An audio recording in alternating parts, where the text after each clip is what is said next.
18 mstari wa 13 anasema ulinisukuma sana ili nianguke, lakini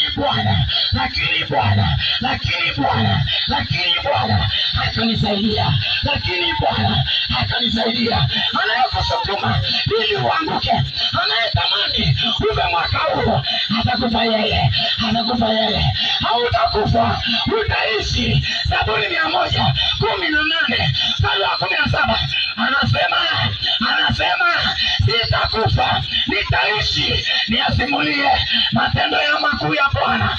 Kila maandishi ya mauti iliandikwa juu yako leo itafutwa. Ondoa shaka, ondoa wasiwasi.